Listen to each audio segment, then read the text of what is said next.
एक बार की बात है जब भगवान शिव और माँ पार्वती समुद्र के किनारे विहार के लिए गए। इस दौरान भगवान शिव के मन में एक शरारत सूझी और उन्होंने कहा कि देवी पार्वती, मुझे अचानक एक आवश्यक कार्य के लिए जाना पड़ रहा है। मैं कार्य पूर्ण होते ही शीघ्र आपके पास आता हूँ। आप यहीं मेरी प्रतीक्षा कीजिए।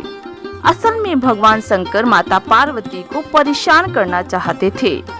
भगवान शिव की बात मानकर माता पार्वती अकेले ही समुद्र तट पर बैठकर उनकी प्रतीक्षा करने लगी और इसी तरह शाम हो गई।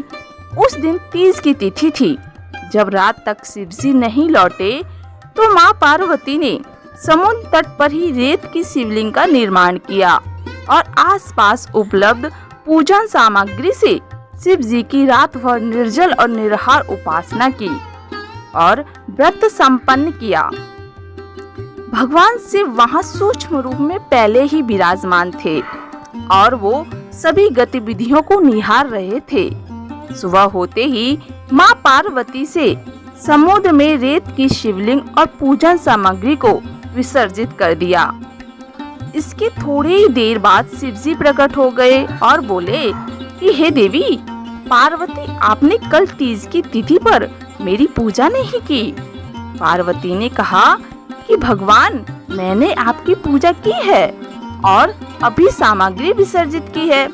भगवान शिव अभी भी माँ पार्वती के साथ ठिठोली करना चाहते थे और बोले, हे पार्वती, मुझे तो पूजा का कोई चिन्ह दिखाई नहीं दे रहा। अगर आपने पूजा की है तो उसका प्रमाण दीजिए।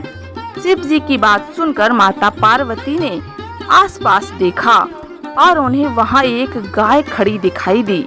उन्होंने भगवान शिव से कहा कि ये गाय मेरी साक्षी है।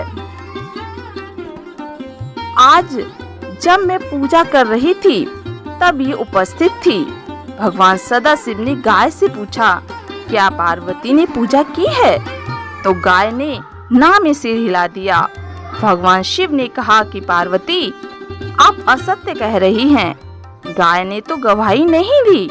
भगवान शिव ने सामने स्वयं को आकारक झूठ साबित होना माँ पार्वती को सहन नहीं हुआ और उन्होंने उसी वक्त गाय को श्राप दिया कि तू दिव्य जन्मा है, जगत कल्याण के लिए प्रकट हुई है, इसलिए जनहित के लिए तेरे गुण यथावत रहेंगे, किंतु जिस मुख से तुमने ये झूठी गवाही दी उसे दंड भुगतना पड़ेगा।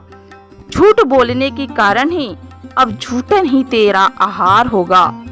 इस तरह झूठ बोलने से गौ माता पार्वती देवी की क्रोध की भागीदारी बनी और आज तक उसकी संतान अच्छा भोजन प्राप्त होने के बावजूद भी झूठन ही खाती है। दोस्तों, अगर आपको मेरी कहानी पसंद आई हो तो प्लीज़ मेरे चैनल को सब्सक्राइब करें। ऐसी ढेर सारी कहानियाँ सुनने के लिए धन्यवाद।